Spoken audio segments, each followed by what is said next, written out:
সাকিব, আপনি মনে হয় মিথ্যা কথাটা ভালোই বলতে পারেন। শাকিব খান, আপনি যে এই বাচ্চাটা যে আপনার হইছে বা বাচ্চাটা যে আপনার যে দাবি করছে, এই দাবি নিয়ে কি আপনার কোনো প্রশ্ন আছে?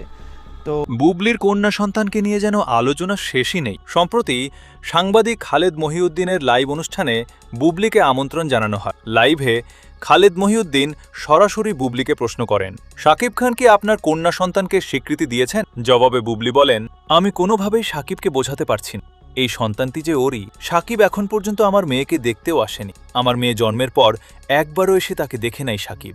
এরপর লাইভেই ঘটে যায় আরও বড় ঘটনা। সাংবাদিক খালেদ মহিউদ্দিন সরাসরি শাকিব খানকে ফোন করেন, শাকিব, বুবলির মেয়ে সন্তানটি নাকি আপনার, আপনি কি এই বাচ্চাটার বাবা? জবাবে শাকিব খান, না। শাকিবের এই সরাসরি নায়ের পরই পরিস্থিতি আরও উত্তপ্ত হয়ে ওঠে। খালেদ মহিউদ্দিন শাকিবকে বলেন, আপনি মনে হয় মিথ্যা কথাটা ভালোই বলতে পারেন। এরপর বুবলি বলেন, সন্তানই তো শাকিবের। আমি বুঝি না বাচ্চা জন্ম দেওয়ার পর শাকিব কেন এমন করে। একটা বাচ্চার প্রতি তো তার বাবারও কিছু দায়িত্ব কর্তব্য থাকে। বাবা হিসেবে কি শাকিবের নিজের মেয়েকে দেখতে ইচ্ছা করে না? বুবলি তার দিক থেকে সবকিছুই বলে দিয়েছেন। এখন দেখার বিষয় শাকিব খান এ বিষয়ে শেষ পর্যন্ত কি বলেন। এই বিতর্কের শেষ কোথায় সেটাই এখন দেখার বিষয়।